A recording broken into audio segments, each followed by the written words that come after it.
बॉलीवुड के एक ऐसे डांसर जिनकी बदसूरत चेहरे के कारण उनको बचपन से माता पिता का प्यार नहीं मिला और वही बदसूरत बच्ची बड़े होने के बाद अपनी माता पिता का नाम रोशन किया। दोस्तों, मैं बात कर रहा हूँ बॉलीवुड की पहले डांसर सितारा जी के बारे में। सितारा जी का जन्म 1920 को कोलकाता में हुआ था। धनतेरस के दिन जन्म होने के कारण उनका नाम धन लक्ष्मी रखा गया था। उनके पिताजी का नाम था पंडित सुखदेव महाराज। उनकी 3 बेटियां थी, अलकानंदा, तारा और सितारा। सितारा सबसे छोटी थी। घर की सबसे छोटी बेटी होने के बावजूद भी माता पिता का प्यार वैसा नहीं मिला जो मिलना चाहे था, और इसका कारण था सितारा का बदसूरत चेहरा। उनका मुंह टेढ़ा होने के कारण माता पिता भयभीत होकर उसे नौकरन को सौंप दिए। 8 साल तक सितारा का पालन पोषण नौकरन ने की। इसके बाद सितारा अपनी माता पिता के पास चली आई। उस समय परंपरा के अनुसार सितारा जी का विवाह 8 साल में हो गई थी। उनकी सास चाहती थी वो 8 साल की उम्र में घर संभाले,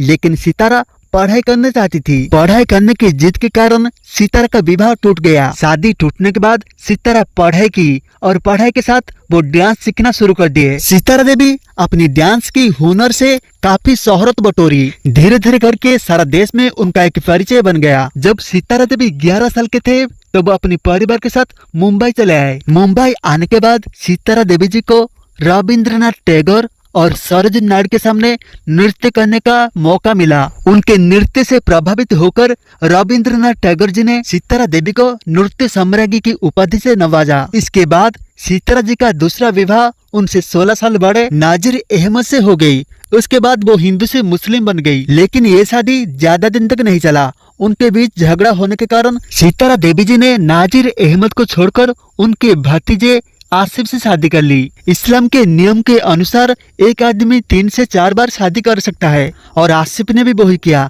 सितारा देवी को छोड़कर उनके दोस्त से दूसरी शादी कर ली, और कुछ साल के बाद उसे भी छोड़कर दिलीप कुमार की बहन से तीसरी शादी कर ली। सितारा देवी जी का इन झूठे रिश्ते से मन भर गया। उन्होंने अपने डांस को ज्यादा महत्व दिया। नृत्य और कला की योगदान के लिए सितारा देवी को पद्मश्री पुरस्कार और संगीत नाटक अकादमी पुरस्कार से सम्मानित किया गया था। उन्हें पद्म भूषण से भी सम्मानित किया गया था, लेकिन उन्होंने लेने से इनकार कर दिया क्योंकि वो चाहते थे कि उन्हें भारत रत्न पुरस्कार मिले। सितारा देवी बहुत सारे फिल्मों में अभिनय किए थे। उनकी आखिरी मूवी थी मदर इंडिया। लंबी बीमारी के चलते 25 नवंबर 2014 को उनका निधन हो गया।